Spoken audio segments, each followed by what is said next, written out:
Bonjour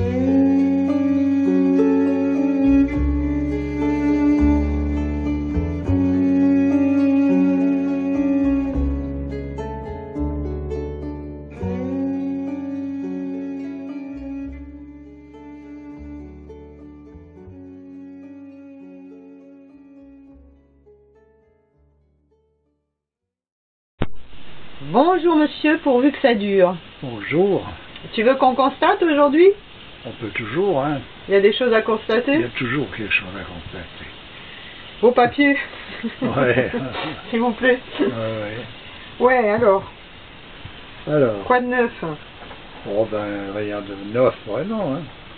Ouais. Je suis sans cours, disons. Ouais.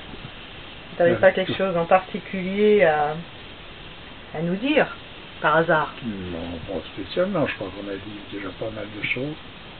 Après, ben, il y a les événements actuels qui nous montrent un peu l'état dans lequel se trouve l'ensemble de l'humanité. Oh bah ça, tu vois, l'effervescence qu'il y a eu est un peu retombée quand même. Ouais, ouais, c'est Comme d'hab, hein, parce que dans, oui, normal. dans 2 mois, on n'en parlera même plus, si ça se trouve. Oui, mais des choses s'enveniment malgré tout, tu vois. Oui, voilà, c'est ça. C'est que obligatoirement. on a passé un palier supplémentaire. Ouais. C'est un palier de plus, quoi, pour Ouais. vers la, enfin, non pas vers l'élévation, évidemment. Ouais. Il y a une aberration, une incohérence de plus en plus manifeste, qui a un intérêt, c'est qu'il devient donc de plus en plus visible. Il faut se donner de la peine pour la voir, disons. Visible, mais pas pour tout le monde. Hein. Non, dire bah, que moi, je vois autour de moi, il y a les préjugés ont la peau dure, hein. Oui, bon, il faut dire qu'ils ont des générations la vie dure plutôt. D'existence, et ça suit son cours, quoi. Ouais. Mais j'entends à un moment donné, il y a quand même tout pour nous montrer l'incohérence de toute cette connerie, quoi. Oui, encore faut-il avoir un esprit d'analyse suffisamment, tu vois. Alors, juste ce qu'on appelle le bon sens. Oui, voilà, Juste le bon ça. sens. Non, mais c'est pas ça. Quand tu recoupes les informations, tu sais que ça, il y a eu ça et ça, etc. Et tu recoupes et ça donne un ensemble. Et puis voilà, et puis tu vois le tableau. Oui, non, l'histoire, c'est surtout quand même de se pencher sur autre chose que les informations qu'on veut bien nous donner. Parce qu'il existe donc des données qui sont présentes. On ne peut pas parler d'un sujet tout simplement parce qu'on en a entendu parler. Alors le truc maintenant, c'est que quand tu vas à l'encontre de cette version officielle, tu es un comploteur. Donc maintenant, c'est tout le monde brandit ça, le panneau complot, Oui, complotiste. Donc, et en même temps, tout est fait pour qu'on en arrive là, puisqu'il y a une foule d'informations fausses qui sont balancées sur le net, Oui. de manière à brouiller les pistes pour que plus personne ne s'y retrouve. Oui, mais ça, faut laisser ça comme... Qu'est-ce que tu peux... Ça fait partie du décor. On le sait. C'est justement un des points bien qui est démonstratif de notre époque, de tout ce trouble constant, à tous les égards, à tous les étages. Puis voilà, donc c'est ok ça. Donc je te dis, à un moment donné, on s'en aperçoit, et non seulement on s'aperçoit, mais on peut quand même voir ce qui apparaît à l'horizon derrière toute cette montagne de brouillard. Là. Et alors, ce qui apparaît à l'horizon? Oh, bon, écoute. On va au bout d'un machin. D'ailleurs, il y a des personnages qui sont intéressants même sur le net, qui n'en parlent pas. J'ai vu l'autre jour, comment est-ce qu'il s'appelle, Claude Bourguignon et Lydia Bourguignon. Tu sais, tu vois, ils sont adorables, ce couple. Ouais, qui s'occupent des terres. Des ex de l'INRA.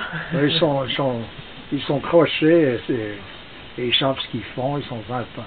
Et à un moment donné, ils ont été interviewés sur l'état dans lequel on se trouve, d'ici à la fin du monde. Et puis bon, pour eux, bien sûr, on le voit, quoi. Ça se voit qu'on arrive à la fin d'un cycle, la fin de quelque chose. Ouais. Mais bon, ça change rien pour nous à un certain endroit. Tu continues de vaquer à tes occupations, tu continues de vivre, Tu peux pas t'arrêter de boire et de manger, de courir ou je sais pas quoi. Ah bah écoute, sous ce prétexte. moi je vois par exemple en Algérie, pendant les années 80, c'était la période vraiment très sombre où il y a eu vraiment c'est des terroristes hein, qui ont sévi, ils égorgeaient à tout va, etc. Ben, les gens continuent à vivre normalement. Bien sûr. Et moi je posais la question, parce que j'ai de la famille là-bas, mais comment vous faites? Elle me dit, mais on va pas s'arrêter de vivre. Ouais. Ils faisaient comme si, alors qu'il y avait des faux barrages continuellement sur leur route, et à tout moment ils pouvaient mourir. D'ailleurs, il y a eu des morts. Hein, moi je me souviens, le fils d'un ami de mes parents, qui en sortant de chez lui courait un peu, il faisait un peu du jogging comme ça. Hop, il a été tué parce qu'ils ont cru que c'était un terroriste, tu vois, il a été tué d'une balle comme ça, tu vois, donc il y a eu vraiment des choses très graves qui sont passées, mais les gens continuaient à vivre normalement. Oui, ben c'est ce qui se passe actuellement. Je voyais un film, le documentaire sur Gaza, où tu vois tous ces gamins qui se font exploser par des obus de cette guerre outrancière et invraisemblable à quelque part. Ouais. Et tu vois ces gamins, ceux qui sont vivants le lendemain matin, ils partent à l'école. Ouais. Voilà. Là, j'avais mis une vidéo comme ça d'une petite fille, elle avait le sourire jusqu'aux oreilles, petite gamine de quoi, 10 ans. Ouais. Et qu'est-ce qu'elle venait de vivre, elle parlait comme ça, voilà, elle fait à l'école, sa famille tuée devant elle, enfin, tout explosé. Enfin, tu te demandes, c'est vraiment le second souffle, tu te dis, on doit avoir un second souffle dans ces moments-là, tu vois. Moi, il y a quelqu'un qui m'impressionne qui est connu hein, dans le paysage audiovisuel actuel, c'est un chanteur qui s'appelle Corneille. Corneille, il vient de ce pays-là, il y a les Tutsis, là, comment on les appelle où il y a les Hutus et les Tutsis, donc c'est quoi ah, je ne me rappelle pas du pays. Il vient de là-bas. Qu'est-ce que c'est? Non, il y a eu un massacre, enfin, ça continue sûrement. Et toute sa famille s'est fait tuer. Le Rwanda. Voilà, le Rwanda, devant ses yeux. Ouais. Et tu vois ce personnage, il a un sourire, mais alors magnifique, il chante, il rayonne. Ouais. Tu te dis, mais où il va chercher cette énergie? Toi, tu perds ton chien, t'es à moitié mort. Tu vois ce que je veux dire? Comment ils font? Comment on fait dans ces cas-là? Oui, c'est sûr. Il y a des tas de choses qui sont assez extraordinaires hein, quand tu regardes tout ça. Moi, j'ai connu une fille qui habitait le Vietnam pendant la Grande Guerre. Elle allait à l'école avec une armée. Elle me dit, voilà, des fois le matin, on saute dans une tranchée, on va se faire tuer, etc. Ouais. Puis ils allaient à l'école, ils rentrent la midi ou rentrent le soir. On finit par s'habituer, tu penses? C'est une espèce de désensibilisation. Bon, c'est pas qu'elle s'habituait, moi c'est moi qui ai questionné un peu. Autrement, on n'en parlait même pas. On m'a dit, c'est vrai, ça devient... Ça fait partie de la routine de la vie. Voilà, c'est banalisé en fait. À quelque part. Ouais. Et c'est là où il y a une capacité chez l'homme, l'être humain, qui est formidable. C'est le fait d'oublier. Alors, il ne faut pas oublier Dieu, c'est pour ça qu'il y a le rappel, etc. Mais heureusement que l'on oublie la plupart des choses dans notre vie, sinon on deviendrait dingue. Déjà parce qu'on serait assailli d'informations.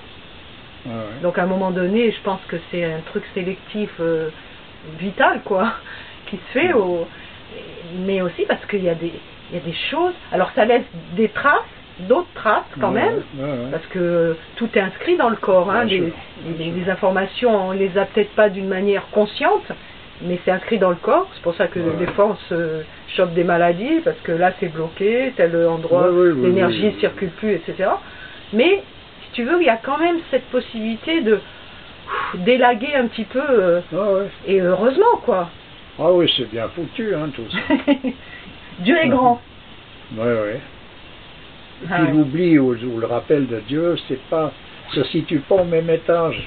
On vit avec Dieu. Un homme qui a compris la moindre des choses dans tout ça, il fait pas simplement un rituel qui correspond à ce qu'on lui demande de faire. Il vit avec Dieu. Dieu, c'est son ami. C'est son pote. C'est tout ce que tu veux. Tu vois, j'entends, il vit toute l'année, jour et nuit avec. Qu'il se passe quelque chose de bien ou mal, c'est avec lui qu'il est. Et c'est comme ça que ça doit marcher normalement. On doit avoir une relation de proximité, puisque de toute manière, Dieu il le dit, qu'il est aussi proche de nous que notre veine jugulaire. Donc c'est voilà. Donc on vit en proximité avec Dieu, quoi. Exactement. Et c'est seul vers Dieu qu'on doit se tourner. Quand on a un problème, au lieu d'aller voir un psy ou d'aller voir le copain et d'aller lui remplir déjà la haute qu'il a déjà bien chargée lui-même, vaut mieux s'adresser à Dieu. On allait vers des personnages qui avaient une certaine maturité parce qu'ils sont représentatifs en quelque sorte de cette miséricorde. Tu vois, c'est ça, les sages vers qui on allait épancher nos problèmes, etc. Tu vois, à une certaine époque. Il y avait aussi comment dire, le prêtre là. On dit quand on allait à l'église. Oui. Comment ça s'appelle déjà? Oui, c'est tout à fait, je vois. Le confessionnal. La confession. La confession. Donc il y avait aussi cette possibilité bien sûr. De se décharger un peu. Hein, bien sûr. Mais ça passait toujours, c'était toujours en lien avec Dieu en fait. Ah oui, il y a toute une structure qui permet justement de te vider de ce miasme en fait. C'est-à-dire qu'il y a une transmutation qui se fait en fait. C'est comme si tu amènes du plomb et puis tu repars avec de l'or. Ouais, voilà. Il se passe quelque chose comme ça. Alors que quand tu te confies à quelqu'un, bon, il peut être de bons conseils effectivement, mais s'il est de bons conseils, il t'envoie faire à la confession. Ou une prière, ou t'adresser à Dieu. C'est ça, tu vois, parce qu'il n'y a pas d'autres. Il n'y a pas les issues qui nous sont proposées par la psychanalyse. C'est des voies de garage où on te fixe plutôt dans ta position. Ce qui veut dire que c'est l'inverse qui se produit, c'est beaucoup plus grave après avoir passé chez le psy avant. Parce que tu es fixé là. On te conforte dans ta position. Oui, c'est-à-dire on te trouve toutes les raisons, parce que tu as souffert dans ton enfance, parce que si, parce que là, parce que ton père est pas sympa, ta mère n'a pas été comme il faut, etc. On trouve toujours des raisons extérieures, alors que les raisons, elles sont en nous. Pourquoi on ne supporte pas telle chose ou telle autre chose? Parce que ça nous renvoie à des choses, une problématique qui est à l'intérieur de nous. Donc c'est là qu'il faut aller chercher le problème. Puis là, il y a des démarches, des manières d'aborder ça. Autrement, avec le raisonnement, on va pas loin, tu vois. Il y a beaucoup de choses d'ailleurs qui font que c'est toute une autre approche. Je vois récemment encore dans les constats, là, on a toujours, comment est-ce qu'il s'appelle, notre ami Fred, Bonjour Fred.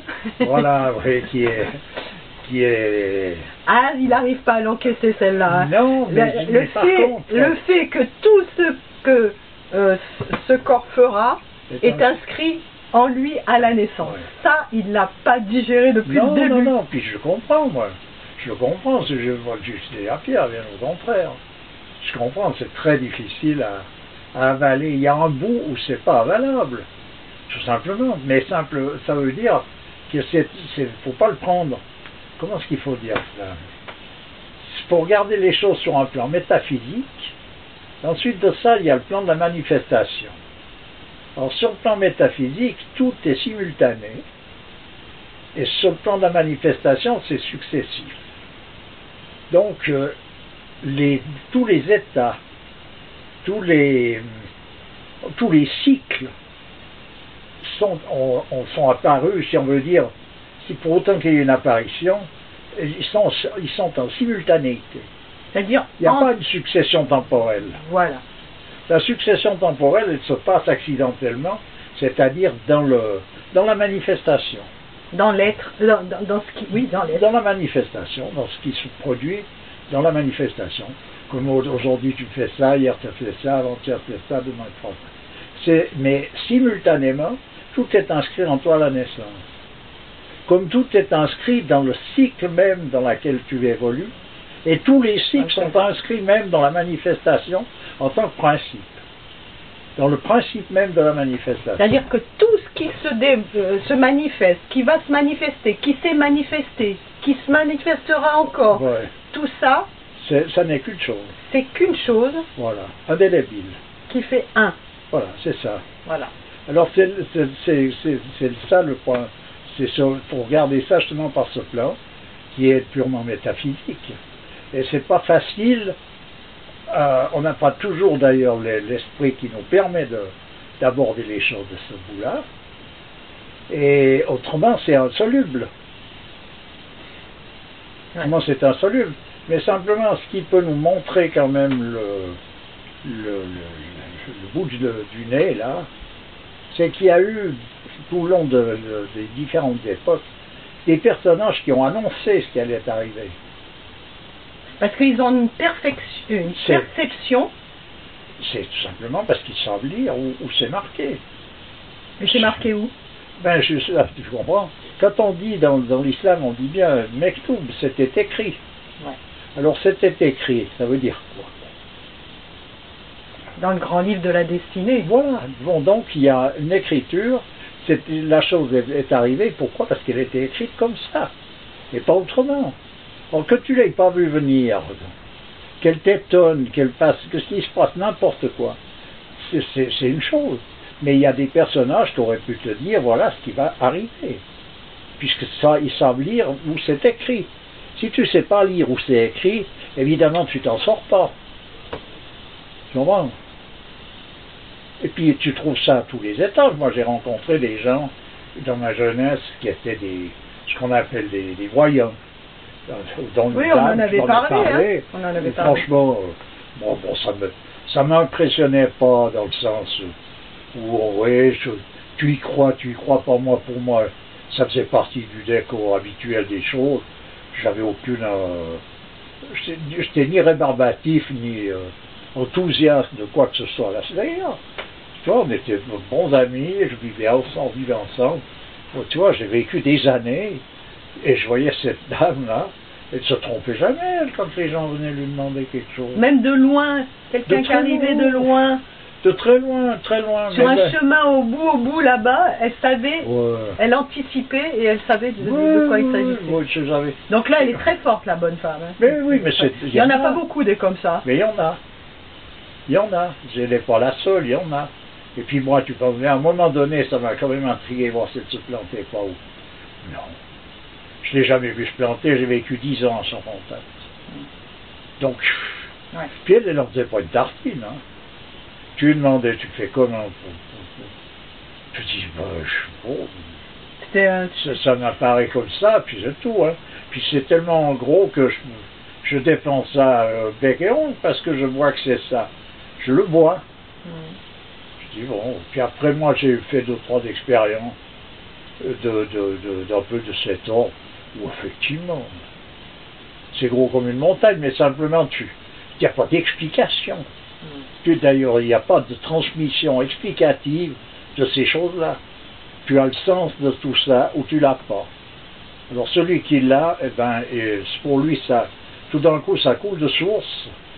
Puis celui qui l'a pas, ben, il peut le pourrater un moment. Hein. C'est un peu comme le sens de la musique, tu vois, quelqu'un qui y a des gens. C'est un don. Si on peut appeler ça un don ou n'importe quoi. Mais c'est une faculté que tu as ou que tu n'as pas. D'ailleurs, ça te discrédite en rien de ne pas l'avoir. Tu as autre chose, tu vois, j'entends tes oignons. Tu m'as même dit que c'est plutôt un enquiquinement, pour pas dire. C'est plus, oui.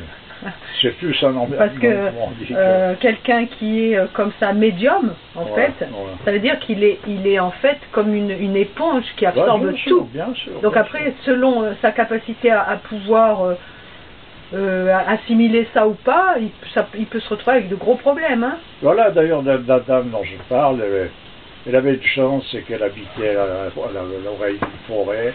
Elle devait s'occuper de courir après son bois pour se chauffer. Elle était en activité avec la nature, elle avait un gros chien, elle avait un oiseau. Tu vois, j'entends, il y a du monde, ça circule, ça bouge, parce qu'autrement, elle aurait certainement sombré dans un cirage. Tu vois?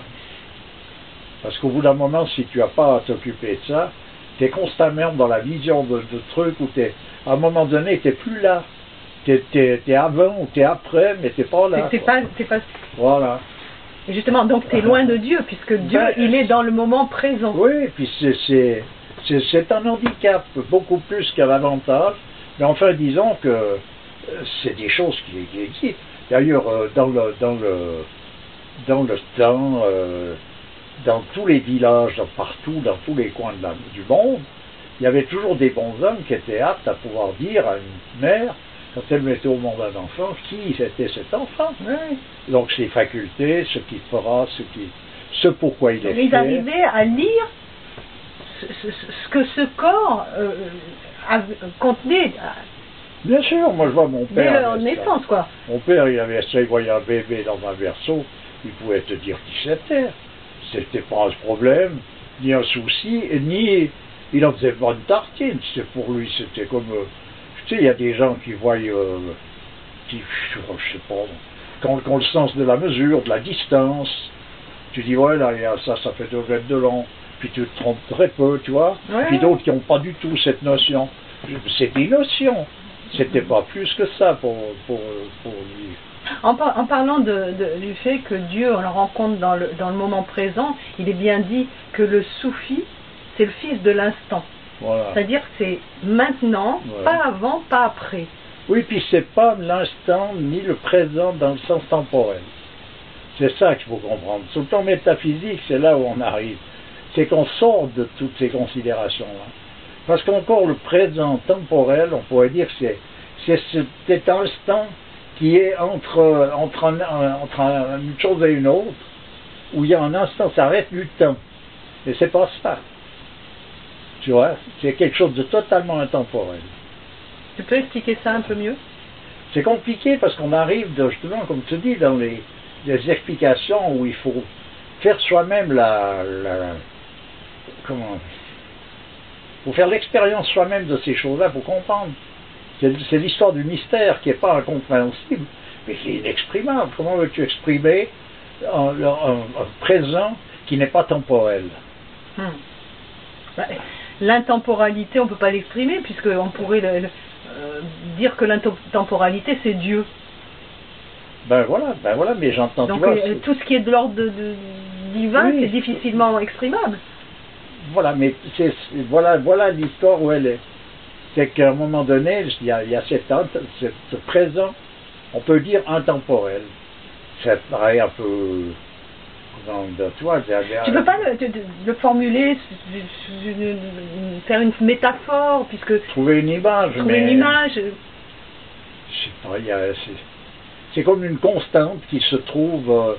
tu retrouves ça dans la musique indienne.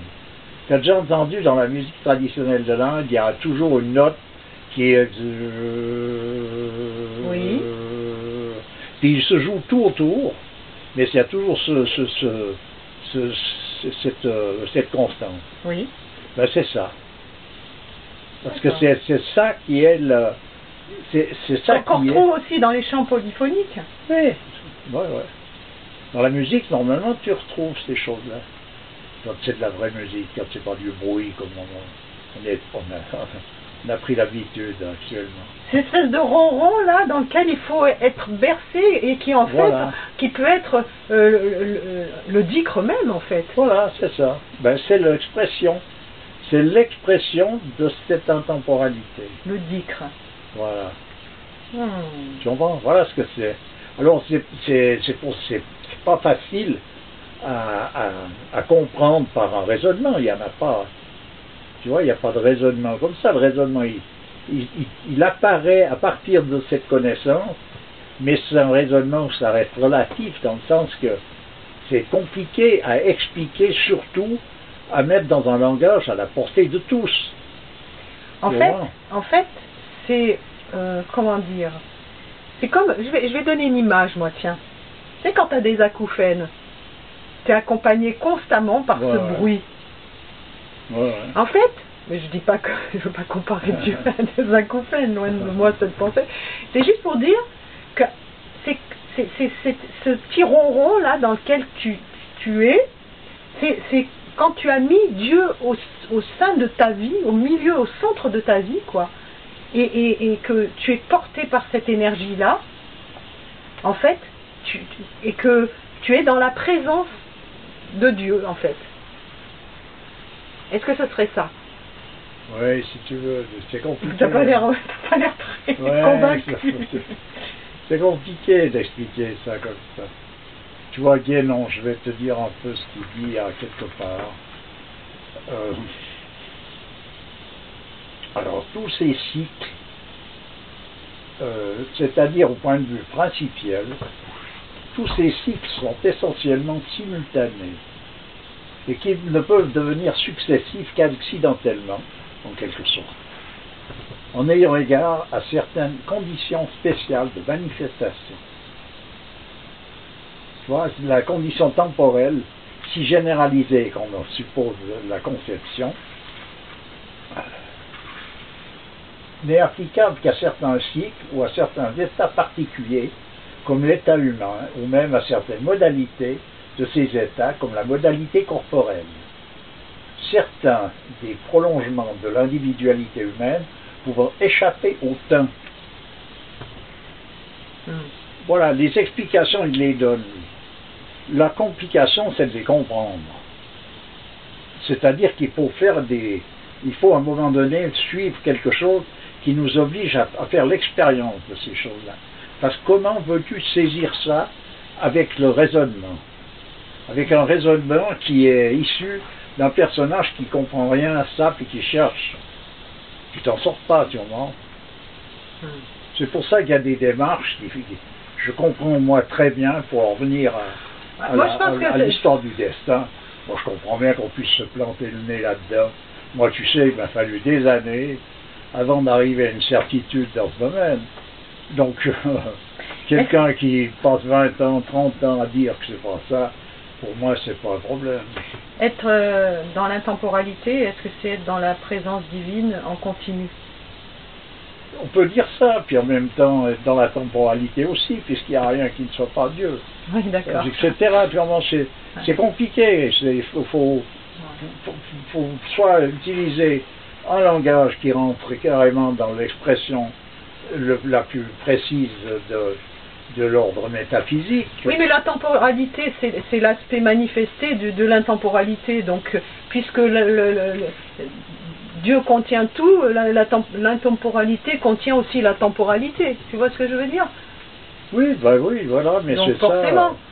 C'est ça, justement, quand Guénon parle du manifesté, du non manifesté, du manifestable, du non manifesté manifestable, du non manifesté non manifestable, etc. Tu vois, il y a tout un monde là, toute une accumulation de choses qui pour aller toucher ça de manière à ce que on puisse les situer, c'est pas évident, tu vois. C'est pour ça que patience et longueur de temps, quoi. Font plus que force ni que rage. Oui, non, mais c'est des choses qui paraissent tout simples, mais je peux t'assurer que ça prend du temps. Hein. C'est genre de compréhension qu'on peut pas, qui n'est pas rationnel, donc on peut pas. C'est vraiment, on comprend intuitivement ça. D'ailleurs, la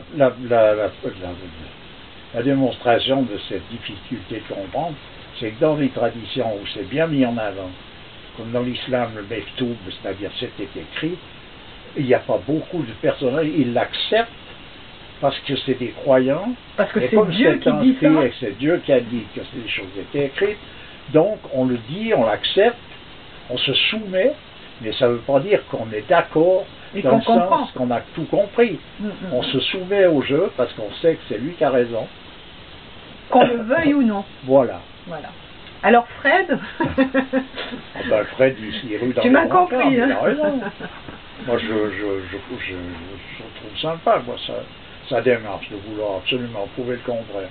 Oui, il a raison, il faut qu'il y aille. Faut pas qu'il gêne, en tout cas. Sûrement. Non, mais moi, je le rassure parce que j'ai pas mieux compris que lui. Hein. J'ai juste compris qu'il y avait quelque chose à comprendre. Voilà. C'est tout. Écoute, c'est déjà ça de prix. Hein. Non. En tout cas, il y a à faire. Hein. Et puis il y a des traditions qui ont mis l'accent plus particulièrement sur certains certains attributs. Tu vois, comme dans l'Inde, l'intérêt de la tradition de l'Inde, c'est ce côté scientifique. Chaque attribut, elle en a fait de science. Tu vois? Alors c'est plus une croyance, c'est une véritable science. Qui émane. Tu ne peux pas, tu vas pas nécessairement aller vers le fait de croire à je sais pas quoi, mais tu vas vers le fait de savoir, de connaître. Voilà. Ces connaissances-là sont en fait des chemins qui mènent à la compréhension, puisqu'il y a une démarche concrète. Non, c'est le chemin qui mène à la compréhension qui t'amène à la connaissance. Ah. La connaissance, c'est la réalisation. On peut dire qu'un saint, c'est voilà, la sainteté, c'est la connaissance. C'est avoir acquis la connaissance. Mais l'avoir acquis véritablement. C'est pas simplement une théorie qui est jolie à voir, à écouter, ou que tu tiens là comme support. C'est que tu es devenu l'ouïe par laquelle... Oui, oui. En fait, c'est la connaissance dans son application. Tu es devenu l'ouïe de Dieu, la vision de Dieu, etc. La main de Dieu, oui. Eh ben, c'est ça. C'est ça, c'est qu'à un moment donné, voilà ce qui se produit. Non, c'est pas tu es devenu, c'est Dieu est devenu ta main, ton ouïe, etc. Pourquoi? C'est pas rigolo? Ben, écoute, oui. Tu vois Dieu, qui devient... Ah oui, non, Dieu ne devient pas... Non. Mais c'est Dieu qui dit ça quand même. Oui, non, il dit je suis la main... Quand l'homme est vraiment avec moi, je suis. Je suis. Voilà. Il dit pas je deviens. Oui, d'accord. C'est comme quand le Christ disait avant que Adam... Le prophète l'a dit aussi. Le prophète Mohammed aussi. Il l'a formulé autrement. Mais avant que Adam fût, je suis. Ouais. Il n'a pas dit j'étais. Ouais. Parce que le je suis, il est totalement intemporel. Ce qui veut dire qu'il n'y a pas d'avant et d'après, il est. Voilà. C'est ce qui fait dire au prophète que quand Adam était encore entre l'eau et l'argile, il était déjà présent. C'est la même histoire. Mais ce je suis, c'est pas le manifester dans le corps, corporellement et physiquement. C'est tout ce que tu veux. Ça sert à rien de le limiter, le je suis. Il a pas de limite. Il n'est pas limitable comme on peut le limiter les choses dans le temps et l'espace, puisqu'il est hors du temps et de l'espace. Donc ça ne sert à rien de vouloir le limiter puis dire il n'est pas là mais il est là. Mais c'est pas le secret spirituel qui est au sein du cœur du prophète qui fait que c'est. Mais est-ce qu'il y a quelque chose d'autre que ça en réalité? Chez un prophète? Chez n'importe quoi, puisque tout est simultané. Est-ce qu'il existe quelque chose qui n'est pas là et qui va venir? Non. Pas confondre la manifestation de quelque chose avec le fait de la présence de cette chose-là. Alors ça veut dire que nous aussi on porte ça en notre sein. Eh bien bien sûr. Bien sûr. Mais il n'y a pas une hiérarchie là entre les prophètes et nous. Oui, mais c'est un autre domaine. Là, c'est comme entre un fruit mûr et un fruit pas mûr, il y a une hiérarchie. Ah, d'accord. Nous, c'est pas encore mûr. Ouais, par exemple. D'accord. C'est pas facile de discuter de ces choses. Ça, ce qu'il faut, c'est faire des démarches qui correspondent aux traditions à laquelle on appartient. Et là-dedans, il y a tout ce qu'il faut pour nous amener à un moment donné à un degré de compréhension. Autrement, c'est complicados. Puis après, évidemment, mon père me disait, qui accroît sa science accroît sa douleur. Alors c'est vrai parce que plus tu comprends ce qui se produit et ce que signifie, en fait, au bout d'un moment, toute manifestation devient tout simplement le symbole de quelque chose. Tu vois? C'est pas que ça n'a pas de lieu, ça n'a pas d'existence en soi, mais en soi, il y a une signification, ça symbolise quelque chose. Tu vois, c'est pas par hasard que tu rencontres tel et tel aujourd'hui, puis pas demain, puis tel et tel demain, et puis que c'est pas par hasard qu'on se rencontre. Il n'y a rien qui se fait par hasard. Le hasard, c'est une notion qui est arbitraire en fait. C'est-à-dire, elle voudrait dire qu'il y a un effet qui est sans cause, ce qui est absurde. Le bien hasard, alors, tu peux dire que c'est un effet dont tu ne connais pas la cause. le hasard, c'est l'homme profane quand il ne comprend pas quelque chose. Oui, ben c'est ce qu'il y a, ouais, c'est par hasard. C'est par hasard. C'est par hasard, tout simplement, ça veut dire que, en réalité, ça voudrait dire que l'effet, il n'a pas de cause. Il n'y a pas de raison que ce soit autrement, ni que ce soit comme ça. C'est par hasard, c'est vraiment oui, tu vois, un effet sans cause. Ou un effet dont on ne connaît pas la cause devient un effet sans cause. On transforme cet effet dont on ne connaît pas la cause en un effet sans cause. Mais en réalité, c'est absurde. Parce que ce que tu appelles par hasard, un autre va te dire non, c'est à cause de ça. Parce qu'il connaît la cause. Donc le mieux, c'est toujours de chercher à connaître les causes, de manière à comprendre la moindre des choses, autrement on comprend rien au film. Hein. Tu vois? Il y en a qui disent que le hasard, c'est quand Dieu veut passer incognito. Oui, ben on peut tout dire là-dessus. Et enfin, puis on peut en venir à l'état actuel de l'humanité et de tout ce qui se produit. Pour moi, c'est devenu effectivement toujours des symboles. Tu vois, moi je ne vois pas l'histoire au terrorisme et à tout ça, comment fait en soi, qui est dû à je sais pas quoi, c'est le symbole l'expression plutôt. Oui, oui, voilà, c'est l'expression d'un état, de quelque chose qui se manifeste à tel moment, ça me signale à quel endroit est-ce qu'on se trouve. Toujours dans le sens symbolique, parce qu'un endroit voudrait dire temporel ou spatial plutôt. Oui. Là, il ne s'agit pas à quelle page on est? Oui, on en est à quelle page, voilà. Ouais. Ben, ça te signale à quelle page on en est. Et tu vois ce qui est moteur de tout ça, et tu vois où ça va, où la suite va. Et c'est ça qui, moi, à un moment donné, je suis ébahi souvent de voir et d'entendre les commentaires qui peuvent être faits par des hommes qui sont censés un peu diriger le bal, comme des grands politiques, des gens. Ils sont à côté de la plaque. Mais c'est tellement blé leur histoire que tu te dis, mais si t'as un gamin qui te chante ça, tu lui tires les oreilles, toi. Tu dis, mais c'est pas possible. Qu'est-ce qui t'arrive? Qu'est-ce qui t'arrive? Eh ben non, ils sont là-dedans, ils ont fumé la moquette. Ah ben plus que puis ça. Puis avec un sérieux. Ouais. Tu vois, un premier ministre, un sérieux comme si c'était je sais pas quoi. Il te sort des âneries, mais c'est géant. C'est géant, c'est extraordinaire en fait. À quelque part, il y a un côté comique, parce que c'est pas, tu te dis, c'est pas possible. Si les conséquences de ces incapacités étaient comiques aussi, ça irait, sauf que ça entraîne des choses dans le monde et tout, leurs décisions aléatoires qui sont graves, quoi, quand même. Ben, il faut que ce soit des gens comme ça qui soient actuellement là pour annoncer les décisions. Ça fait partie de leur destinée. Moi, je vois pas très bien. Enfin, ils sont là pour ça, donc ils ont un rôle à jouer. Ça a un sens. Toute cette dégradation était écrit. Il y a un sens à ça, donc ils jouent leur rôle au mieux, on va dire. Oui, ils font tout ce qu'ils peuvent. Avec beaucoup d'ailes même. C'est incroyable d'annoncer des absurdités comme ils annoncent comme étant le remède contre le terrorisme, contre ceci. Ah mais ils en rajoutent une couche. Ils font que de la provoque.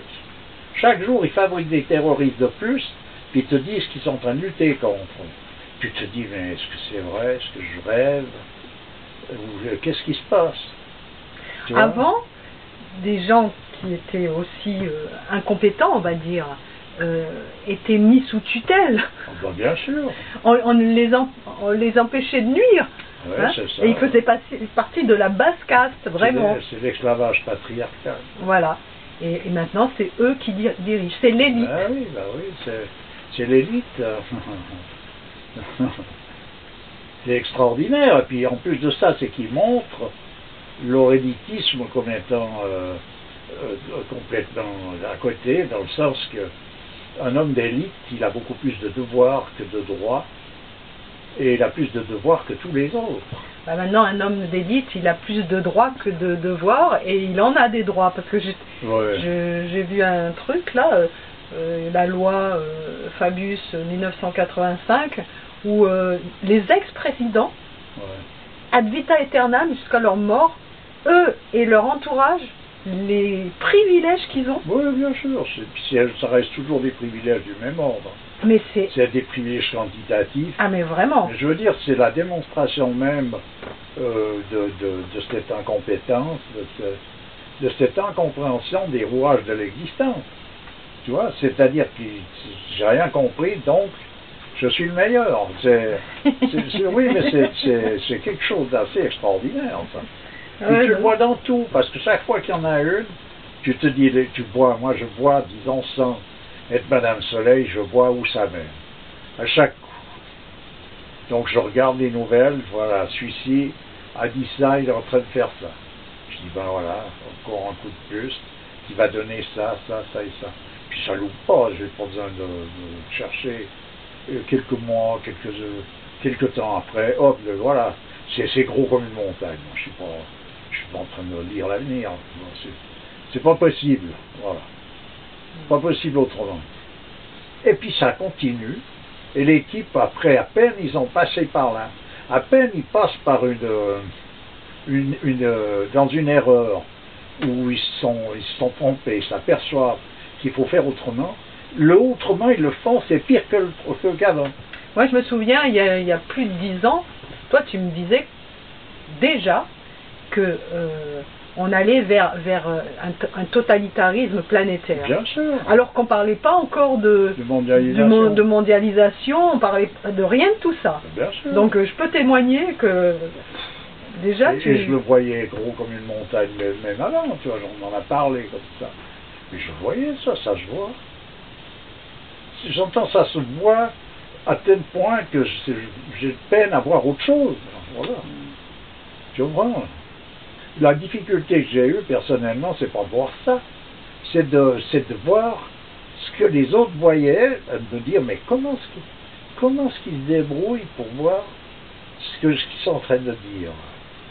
Je comprenais pas, j'ai mis longtemps à comprendre, je comprends toujours pas d'ailleurs, mais simplement j'ai avalé le morceau dans le sens que je dis ben voilà, on peut être donc dans une illusion telle qu'on croit ce genre de considération. Tu vois, on croit qu'on fait un pas en avant en faisant justement tout pour démolir le truc, tu vois. Tu fais tout pour démolir le truc, mais en fait ton but, c'est pas de le démolir, au contraire. Tu fais tout faux, quoi. Tu fais tout faux. En croyant faire tout juste. Et tu vois, en ce moment, il y a beaucoup de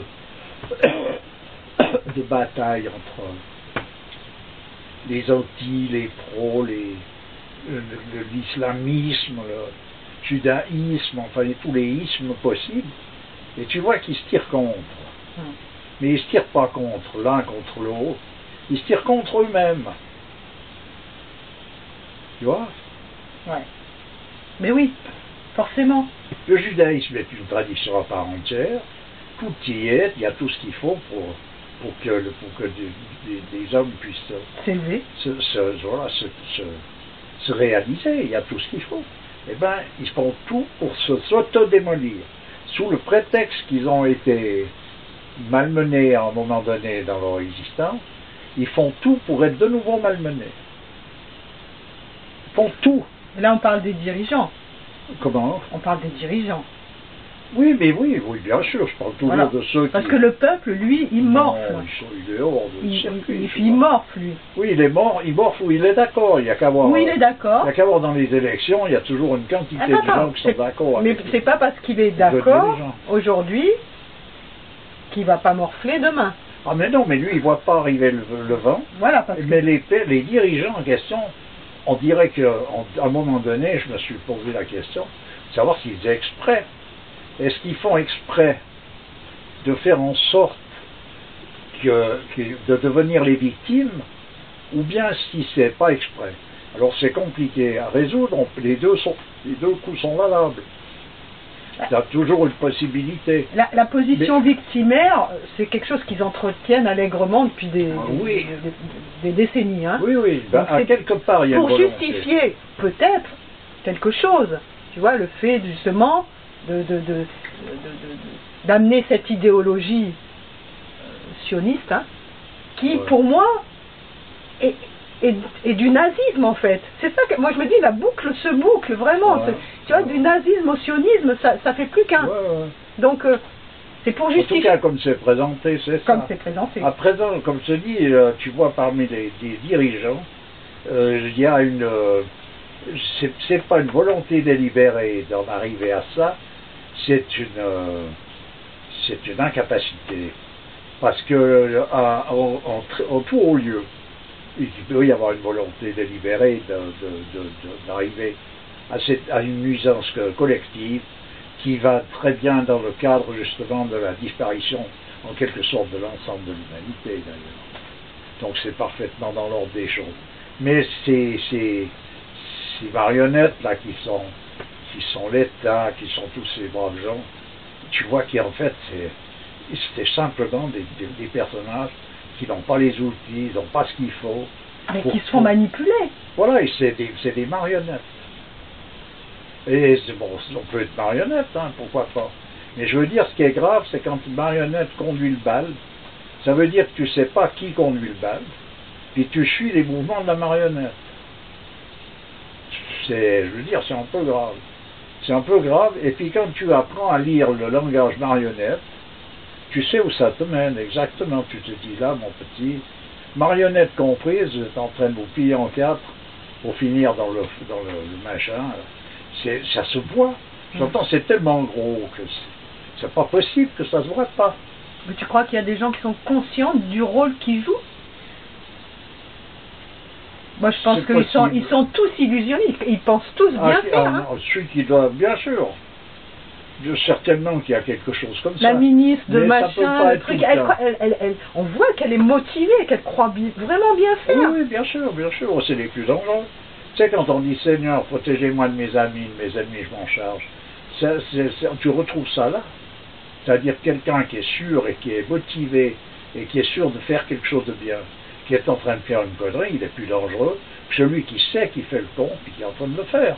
Parce qu'il a une hésitation à un certain endroit en lui. Le deuxième. Ouais, le deuxième.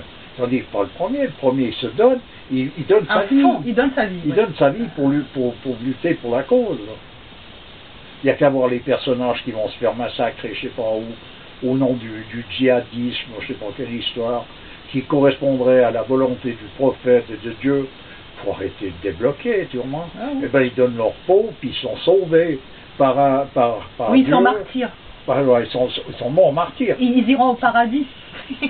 J'entends. Oui, quand on est là. Ouais, tu vois, il a fallu te conditionner. C'est grave. Mais il n'y a qu'une époque comme la nôtre qui amène à un conditionnement aussi généralisé de choses de cet ordre. Alors j'entendais que j'écoute en ce moment parce que bon. Je trouve qu'il dit des choses assez sensées. C'est vrai, bon, c'est pas quelqu'un que je porte au nu, mais voilà, je trouve qu'il dit des choses assez sensées. C'est Tariq Ramadan, et qui disait que c'était très impressionnant, parce qu'en fait, ces personnages-là dont tu me parles, là, qui d'un coup donnent leur vie pour Dieu en faisant des choses complètement insensées, ce sont des personnes qui passent d'un état où ils sont complètement dans la dissolution, et alors tu vois, ces boîtes de nuit, faire de n'importe quoi, et puis qui d'un coup, on ne sait pas ce qui se passe dans leur tête, se lancent dans ce genre d'idéologie là, satanique, et qui sont à fond, donc c'est quoi, et qui se disent religieux d'un coup, quoi. Ça te donne un peu l'idée de ce que peut représenter donc cette ambiance de boîte de nuit et confort, qui peut amener, c'est comme une gymnastique, c'est comme une discipline monastique qui t'amène à un moment donné à te retirer du monde pour te retrouver avec Dieu. Là, c'est un truc inverse, c'est que tu es en train de faire une démarche, une discipline, une contre-discipline qui t'amène. Une contre-discipline qui t'amène à ta propre dissolution. Voilà. Sans compter boîte de nuit, drogue, machin, oui, il y a tout ce qui va avec. Hein. Donc, tu retrouves une raison d'être là. Tu te retrouves complètement factice. Voilà. Qui t'emmène à ta destruction. Tu vois, j'entends tu vois la magie de tout ça. Ah ben oui. Voilà, alors c'est ça qu'il faut arriver à comprendre et à voir. Autrement, disons qu'avec tout le subliminal qui est transmis hein, à travers la musique moderne, les films, hein, des jeux vidéo, etc., on fabrique ce genre de personnages hein, qui sont manipulables en fait. Oui, c'est sûr. Puisqu'ils ont été entraînés à ça. Et puis ce qui est tu vois, le gros moteur actuel auquel qui est devenu, il ne faut pas toucher, c'est la liberté d'expression. Tout le monde a le droit de. Donc tu as le droit, on n'a rien à venir te contrer si tu es en train de t'exprimer, parce que chacun est libre de s'exprimer comme il le sent. Ce qui veut dire que si tu es complètement taré, tu as le droit de t'exprimer comment est-ce qu'il faut dire ça, de contaminer un entourage qui te regarde et qui t'admire parce que tu es en train de faire le crétin. Tu as le droit, c'est ton droit le plus total, le plus absolu. Alors là aussi, pour la liberté d'expression, c'est 2 poids 2 mesures quand même. Oui, bien sûr. Si ça va dans le mauvais sens, tu as le droit. Voilà, c'est ça. Mais autrement, tu n'as pas le droit, bien sûr que non. Ben là, non. Si tu vas dans le sens d'un véritable redressement... Tu deviens dangereux. Ah, tu deviens dangereux, bien sûr. Tu deviens dangereux. C'est normal. Ouais. C'est normal. Mais elle est là, la vraie dissidence. Ah, ben oui, c'est pas d'aller casser des choses ou d'aller tuer tel ou tel en croyant faire le justicier. La vraie dissidence, c'est de retrouver la vérité. Oh, oui. Ça, c'est de la dissidence. Et ça, ils en ont peur. Hein. C'est la grosse histoire. Pour eux, c'est ce qu'il y a de plus dangereux. Voilà. Bien sûr. C'est normal, je te dis, la meilleure ruse du diable, c'est de se faire ignorer. J'ai mis un truc qui est génial sur Facebook, c'est que il faut donner un cheval qui court vite à celui qui dit la vérité parce qu'il en aura besoin pour s'enfuir. C'est ça. Mais c'est vraiment ça. C'est une phrase de, comment dire, afghane, en fait, c'est une sentence afghane. Peu importe qui l'a dit, mais c'est ça. Ah ben c'est ça. Bien sûr, tu parles. Ça rejoint ce que j'ai dit une fois là, quand je disais que faut se cacher plus pour prier que pour pisser. Tu l'aimes bien ça là. C'est la même histoire. Ah ouais, bah oui. C'est la même histoire. Ouais. Voilà vraiment, mais alors c'est significatif, tu vois, on n'en est pas là par hasard. Et c'est pas la liberté d'expression, puisque pour prier, il faut te cacher. Donc tu peux pas t'exprimer, c'est pas vrai. Ça veut quand même dire que c'est quand même le diable qui a le pouvoir actuellement. Ah ben c'est lui qu'il faut servir, etc. Ah ben oui, pour le moment, c'est lui le chef. Hein. C'est lui le chef. À présent, comment ces mots-là ne veulent plus rien dire, puisqu'il s'est fait ignorer. Donc quand tu parles du diable, on te regarde comme un allumé, tu vois. Tu vois, qu'est-ce qu'il raconte, celui-là, bon, ouais. Mais peu importe, l'histoire c'est que c'est ça. Si on veut tenir ce langage théologique, c'est ça, c'est que le diable, la meilleure ruse du diable, c'est de se faire ignorer. Ça veut dire qu'actuellement, plus personne n'y croit, ou ceux qui y croient, ils sont adeptes. Bah, comme dans les mouvements New Age, hein, voilà. C'est là où il se cache le mieux. Hein. Voilà, il n'y a rien de plus simple pour lui. Il est chez lui, il y a plus personne ne le voit. C'est quand tu arrives à te déguiser suffisamment, où tu passes inaperçu dans toutes les situations dans lesquelles tu es, c'est génial, essaye d'imaginer ça. Où que tu ailles, on ne te voit pas, mais toi tu vois tout le monde, c'est génial. Ou ça, ou alors on te prend pour ce que tu n'es pas, c'est-à-dire pour une figure ça, de pas tout lumineuse, quelqu'un de... Oui, mais c'est ne pas tout voir. Oui, si on te prend pour quelque chose d'autre que ce que tu es, c'est qu'on ne te voit pas. tout à fait. Bah, peut-être, non, certainement. Oui, oui. oui, oui. Ah, Je n'ai pas dit non. Hein. non, non, mais pour dire, c'est précisément comme ça. Tu vois? Ok, ok. Bah écoute, Bah écoute, on va s'arrêter là. Hein. bah, si tu veux, T'as rien à rajouter. pour vraiment, on peut en rajouter indéfiniment, disons. Oui, bon, on va s'arrêter là hein, pour aujourd'hui. Bah si, voilà, on le dit comme ça, Je te remercie toujours avec plaisir. et à très bientôt. Ok. Au revoir. Au revoir.